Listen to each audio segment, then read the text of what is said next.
Hello, welcome back to my channel. So today I want to talk about cognitive function loops.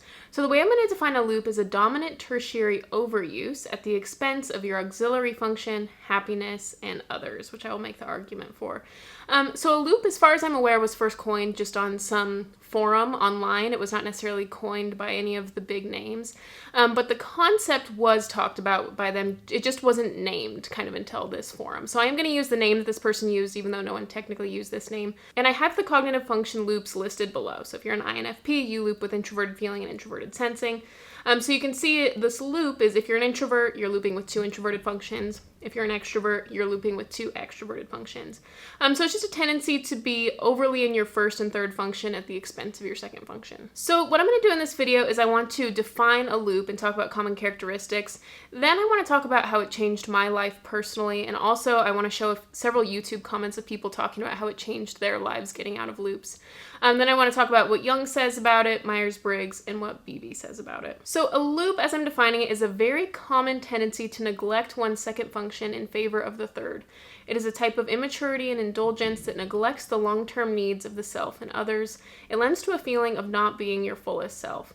So at the very beginning, I said it's very common, so incredibly common, especially in young people. It's so common. I've spent much of my time being in loops, and even recently. So it's not something that I condemn anyone for, and I don't want this video to come off critical, like you're doing such a bad job or whatever, but it's something that's very common, particularly in young people. I do it commonly, and it's so common, in fact, that a lot of people will mistype based on their third function. Sometimes you can loop so much in your third function that people think that that's what their dominant function is. That's pretty common. And it neglects the long-term needs of the self and the others. So I'll talk about how the second function really is your way of impact with other people.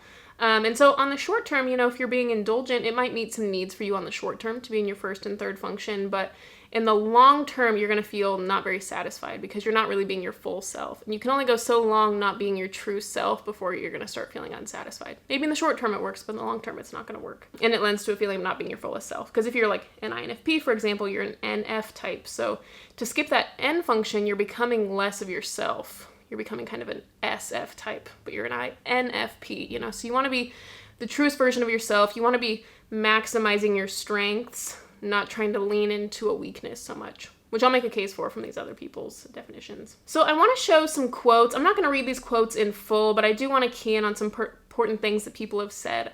I have a lot of quotes from people on the channel. This slide is an INTJ and an INFJ. I only found slides from introverted types, which I'm so sorry. I searched and searched for someone of the extroverted types explaining, but I never found any. So I want to read the part. I was stuck in a depression loop, which convinced me I had mistyped and was an INTP. I only wanted to read and watch YouTube, but couldn't get myself to implement anything. I got a new job, which forced me into my TE more and led me to start working out and taking walks SE. And man, I feel amazing, fulfilled, and more purposeful. Socially, we INFJ males have to show more TI, and it's why I was mistyped as an INTJ for so long. I wasn't taught how to manage emotions, so I just let it all become anger, the accepted male emotion, and was a grumpy young man. I was told to always share what I think about something, never how I feel about it. Once I did embrace my FE, it changed everything in my life. Now I've got a couple quotes from an ISTP and an ISFP. So I'm going to skip forward a little bit. For the longest time, I was in a TI-NI loop. I was always in my head. Now I try to silence my NI and rely on my SE. This is the reason why when I'm tuned into my SE, it's like, dang, I'm in the moment. Everything feels good. And I created these negative illusions. MBTI helped me realize who I really am. SE sets me free from depression because now I can live in reality. The ISFP. We tend to hole up in NI and get very paranoid and anxious. I deal with a lot of anxiety and mistrust the outside world because I have tended to be in the FI-NI loop a lot. The moments when I forget the story and just be in my body helps. Also, TE is an alien, unnatural concept to me, but I'm starting to find pleasure in the discomfort of it. It gives me the feeling that my dreams are actually possible. Short and sweet from the ISTJ. Pass to my SIFI loop. Best feeling ever. This is from the INFP. Turns out I was very unhealthy INFP in constant FI-SI loop, perhaps in my whole teenage years, that caused me depression and even made me occasionally suicidal because of exactly what you said, lack of meaning and purpose. And it was NE and a little bit of TE that got me out of it and finally took the first step to seek help from those that I can trust. It was a real and painful hard work, but it was worth it. I can say I'm in a better place and I'm still working on myself. I wish I could have watched your video several years ago. From an INTP. INTPs consider wisdom and knowledge to be their greatest gifts to the world. I think one thing that is important to keep us out of our TI-SI loop is to realize that to understand something objectively, we need to have as broad a range of experiences as possible. While I often would prefer to cocoon at home, I force myself to try new things, foods, and meet new people, so I'm not stuck in a private echo chamber of my old thoughts and preconceived notions. Novel input is necessary to have growth and keep relevant with a world that changes as well. While travel is one thing that is out of my comfort zone, I enjoy talking with people around the world to get foreign perspectives. So yeah, I really appreciate all of you guys that have left comments. This is the type of thing, this is what I feel like the purpose of Myers-Briggs is. When I think about, like, how do we use this information? What is the point of it? It seriously changed my life and Garrett's life, and these people have expressed that it changed their lives. I mean, I think that the root issue of so many people's unhappiness and stuckness in life is being in a cognitive function dominant tertiary loop. And it really changes everything. It completely changed my life and Garrett's life, both of us getting out of loops. I first took the advice to start developing extroverted thinking, and then it was shortly after that this channel came about, and this channel would not exist if I hadn't said, I'm going to try to extrovert a little bit more. And, in the short term, it's fun to be holed up and, reading books and reflecting, and I still do lots and lots and lots of it. I do more introverting than I do extroverting. And so I'm not saying one has to usurp the other, it needs to be 50-50, but I was not feeling purposeful or having impact. It's helped me feel a lot more understood. It's helped me achieve more of the things I want in life, more purpose, more meaning. So these people have said, and then I'll have even more quotes from like Carl Jung and Myers-Briggs and Beebe that acknowledge that point as well. So if you're a little skeptical of it, I really would encourage people to try getting into their second function. I mean, it's life-changing. I don't say that lightly. It literally changed my life.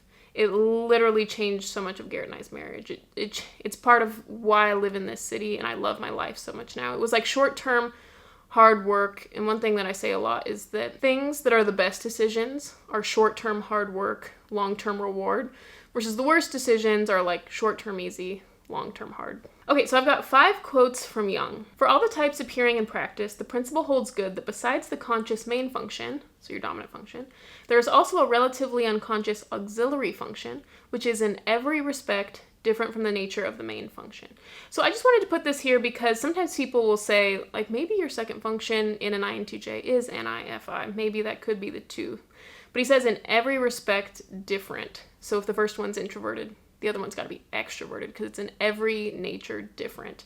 If one's a perceiving function, the other one's got to be a judging function. And then in a new paragraph, different context. This, of course, does not exclude the fact that individuals certainly exist in whom thinking and feeling stand upon the same level.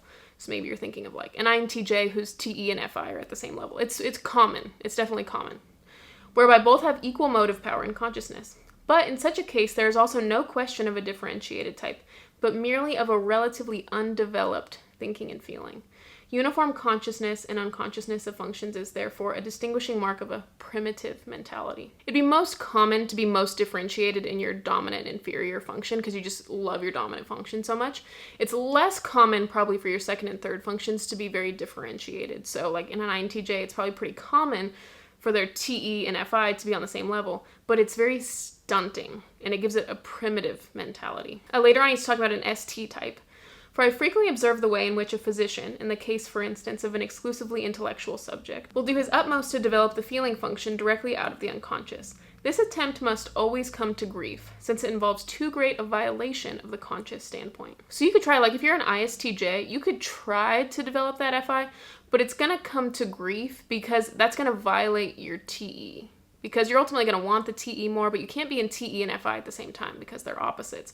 So it's going to cause you some grief, like if you're an ISTJ. And I think in looking at the comments and looking at my own personal experience, I think grief is the correct word. There was a big theme about when you're in a loop, it's a lot of times associated with depression or sadness or stuckness, or in this case, there's some grief. But the approach to the unconscious and to the most repressed function is disclosed, as it were, of itself, and with more adequate protection of the conscious standpoint, when the way of development is via the secondary function.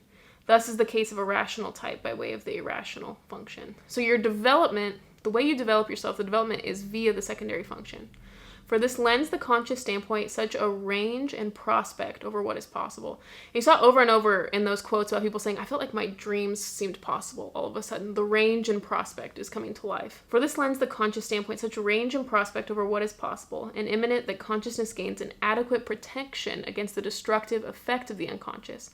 Conversely, an irrational type demands a stronger development of the rational auxiliary function represented in consciousness in order to be sufficiently prepared to receive the impact of the unconscious. So not only does that second function kind of expand the range and prospect over what is possible, but it also kind of protects against the destructive effect of the other functions. So like an INTJ, the TE kind of protects against that destructive effect that the FI can have. But when you're in TE, you can't be an FI, you can't be in them at the same time. So the more you're in TE, the more you're going to ward off some of the destructive effects of that FI. So long as a function is still so fused with one or more other functions, thinking with feeling, etc., that it is unable to operate on its own, it is in an archaic condition, not differentiated, not separated from the whole as a special part existing by itself. Without differentiation, direction is impossible, since the direction of a function towards a goal depends on the elimination of anything irrelevant. Fusion with the irrelevant precludes direction. Only a differentiated function is capable of being directed. So for your dominant function, it's very likely already differentiated from the inferior. That's how it became the dominant. It's like kind of pops out. I see you've got this ball of clay of all these, these 8 functions. At some point, the dominant function pops out and it's differentiated. Now, if you don't differentiate thinking with feeling, like if you're an ISTJ and you never let TE or FI kind of pick which one is better, and they're kind of fused together, it creates a lot of problems, and it says direction is impossible. So I was thinking about like ENTPs, for example, and I found ENTPs might be hesitant to developing TI because they're like, people don't like my TI, people just think I'm contrarian and it hurts my relationships, so I shouldn't be in TI. In my opinion, I don't think it's TI that hurts relationships, because if you look at TI DOMs, like INTPs and ISTPs, they're not having this same issue because they tend to just be critiquing knowledge in general. What I think hurts the ETPs is this undifferentiated TI and FE. They're kind of fused together so that neither one is doing a great job, and it's lacking direction. So that might be when you fuse TI with FE, you get kind of this bastardized TI-FE where it's like, instead of critiquing knowledge in general, like TI, or encouraging people in general, like FE, it becomes this meld where we're criticizing people or criticizing teams or using emotional tactics in debates, and making fun of people, trying to persuade by means of humor instead of being completely detached logically. So when you fuse these 2 functions, your second and third, it has this archaic quality, direction's not possible. If you want to go toward a goal, you got to get rid of the things that are irrelevant. And that's your weaknesses. And if you want to develop your strengths, you need to leave your weaknesses behind. Okay, so now I want to move into Myers and Briggs. One of the opposites must be tuned out in order to have a chance to develop either of them. Trying to develop skills in sensing and intuition at the same time is like listening to 2 radio stations on the same wavelength. Even in effective adults, the 2 least used processes, she's meaning the tertiary and the inferior here, remain relatively childish, and the effectiveness lies mainly in the 2 processes which have grown skilled from being preferred and exercised. So basically, if you want your second function to be effective and you want your second function to be developed, you have to tune out your third function in order for it to have a fighting chance. Because you're going to have a tendency, because if your first function's introverted, your third function's introverted, so you're just going to have that tendency to be pulled that way. So you got to kind of tune it out in order to give your second function a fighting chance. Even in effective adults, your third and fourth function they're going to remain relatively childish. And the effectiveness lies in the first 2 processes. So the childishness is in the third and fourth, the effectiveness is in the first and second. So then she talks about this analogy where your first function she calls the general, and the second function she calls the general's aid. Therefore, of the 2 skilled processes, and she just kind of assumes that first and second are skilled. She's not even, questioning like which could be the 2 most skilled.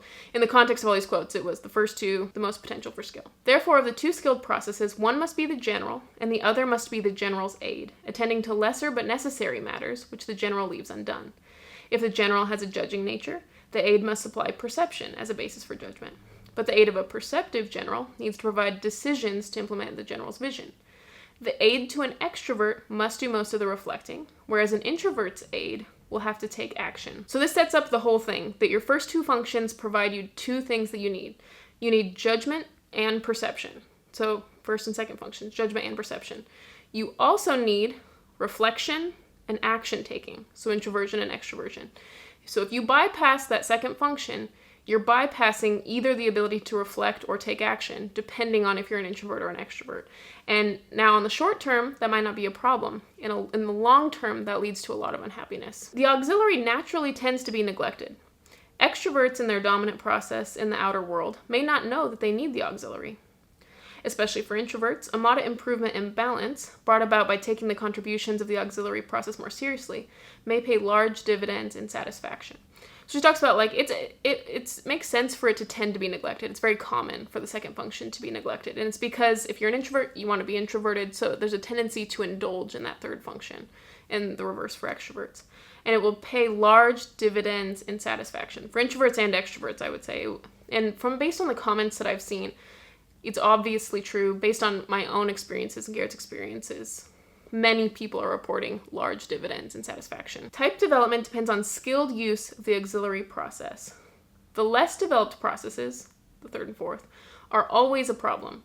They are immature and cannot be expected to offer deep wisdom. A person can, however, profitably accept them as younger members of the family who are entitled to speak up at councils before decisions are made. So if you want to be developed, you have to, in a skilled way, use that auxiliary process.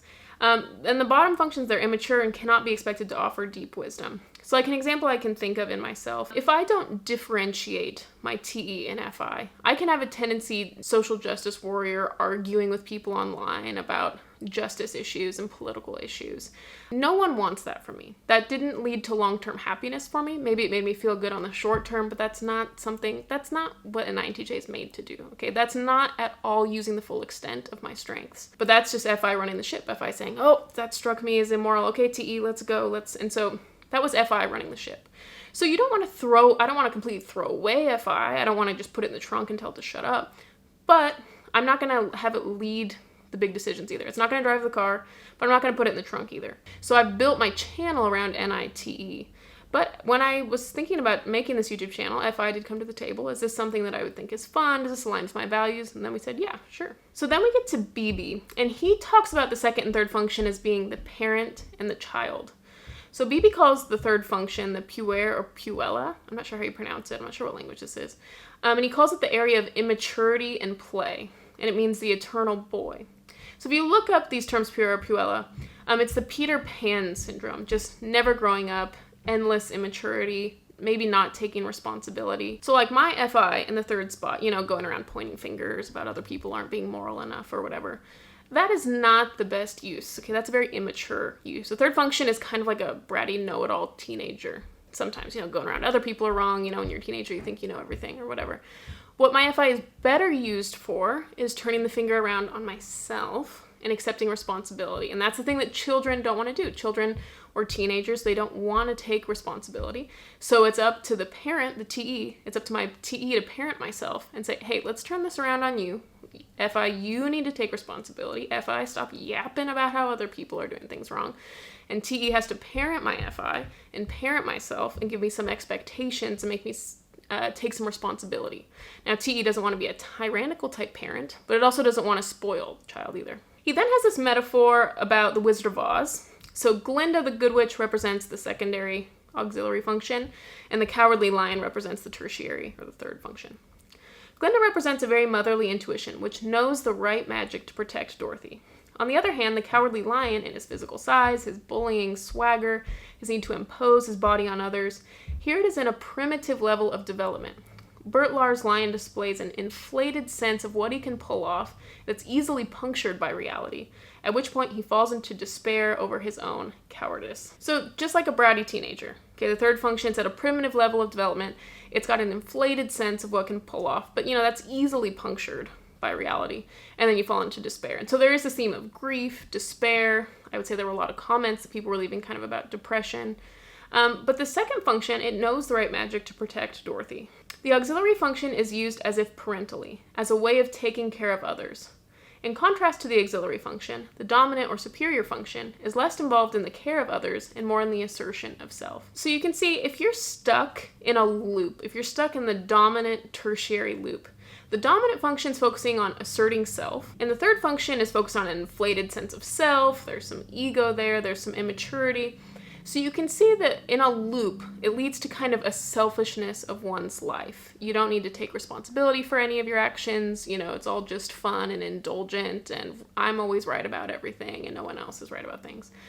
But as soon as you have your auxiliary function in there, that's a way of making impact in the world and a way of taking care of others and taking the frame away from this kind of selfish life into more of a selfless life. Now you balance it. You're not completely in your auxiliary function.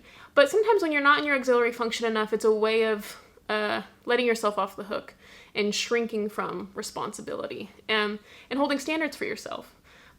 Because what good parents do is they're loving, but they also set expectations and boundaries. So I think a lot of like INFJs or ISFJs might say, oh, I don't want to develop FE. I already give too much to people. And now you say I need to do more FE and give even more to people. But if you want to be a good parent, you have to set boundaries. You don't want to spoil everyone. So you really got to bolster up, how is my second function parenting people well? You don't want to spoil people, but you don't want to be a tyrant going around people. So you want to learn how to be a good parent. And I think that parental function is kind of how you parent yourself. It's how you parent your tertiary function. It's how you parent others in the external world. So there's a lot of different ways that it can come up. So lastly, the tertiary and inferior functions tend to be less adapted to reality and more influenced by unconscious complexes, which are in fact usually dominating the psyche when the third and fourth functions emerge in recognizable form. Their presentation is thus often floridly neurotic, easily characterized as obsessive, cyclothymic, hysterical, or paranoid, creating an obvious link to psychopathology, a falsification of the original personality. So I think that that's definitely true. Whenever people, if it gets to the point where you're recognizing FI within myself, it's getting to the point where it's a falsification of my original personality. My FI is not very well adapted to reality now. It's just like a teenager. Then I wanted to kind of compile all these quotes and put them on a diagram so you can just really get the clear case for this. So a quote that we got about the first function is it's the assertion of the self. The second function tends to be neglected. Then the third function, we had a lot of quotes. It grieves as it violates the conscious standpoint. Immature, cannot be expected to offer deep wisdom. Immature boy, endless reliance on parent. Primitive, inflated ego, despair, cowardice. Shadowy, I think I took that quote out, but that was a quote. Remain childish, falsification of entire personality, less adapted to reality, complexes, like an inferiority complex. Without differentiation, direction is impossible. So I think that this really kind of solidifies this definition that I said. It's a very common tendency, like they had said, tends to be neglected, to neglect one's second function in favor of the third.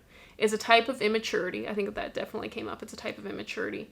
And it's an indulgence. If you're asserting yourself in your first function and being childish in the other functions, there's some ego puffing there. You're kind of indulging in your own ego. The rest of this definition I'm going to save for the next slide. So instead of being in this loop, which seems tempting on the short term but really hurts you in the long term, the antidote to this is to be in your second function. If you're an NT, you want to be in your N and T functions. And it lends range, prospect, and satisfaction. So it has a very synergistic relationship. If your first function is the general, your second function is the general's aid. If your first function is introverted and reflecting, your second function balances that by being action-taking and extroverted. Your first function will assert the self, and your second function is secondary importance, and it lends range and prospect, help you develop skills, it pays large dividends and satisfaction, and taking care of others, as well as taking care of that child function. So what that second function does is it brings you out of childhood and out of immaturity, and it brings you to a place of satisfaction and prospect and range, and it makes you feel like possibilities have opened up and adulthood has opened up. And I think it's hard on the short term, but it's so satisfying in the long term. I can speak to that so much. It's been so satisfying for me in the long term, and it completely changed my life, and I do not say that lightly. But it has completely changed my life. You can't be at the North Pole and at the South Pole at the same time. So if you're an INFJ, you can't be at FE and TI at the same time. And to be in the middle, to be undifferentiated, they said that it lacks direction. It's kind of like, where are you going? You just have these melding of these two functions. Neither one of them end up being very good, and you have so much of the immaturity from the third function. So you pretty much just got to pick one. And one of them's a strength and one of them's a weakness, so it should be kind of a no-brainer. Pick the North Pole. So I just wanted to reiterate some of these quotes. I feel amazing, fulfilled, and more purposeful. It gives me the feeling my dreams are actually possible. set me free from depression because now I can live in reality. Once I embraced FE, it changed everything in my life. It was real and painful hard work, but it was worth it. So I just wanted to have this video here because I talk a lot about this on my channel and in my personality videos. I talk a lot about developing that second function. So it's not about neglecting who you are, but it's about opening up to who you actually are. You know, if you're an ISTJ, you're an ST, you know, and so getting into that FI, it's bastardizing who you really are. And what you want to do is accept who you really are, and bring that to the table without bringing your immaturity and weaknesses to the table. And so it's just a matter of starting to take responsibility for the self, own up. It's about a matter of stopping pointing that finger outward and pointing it toward the self. I think that that's what the third function does a lot. The third function says everyone else is wrong and points a lot of fingers outwardly. But I think a good use of Myers-Briggs and cognitive functions is to start being more responsible and to start pointing the finger at the self and saying, you know what, this is where I need to shape up.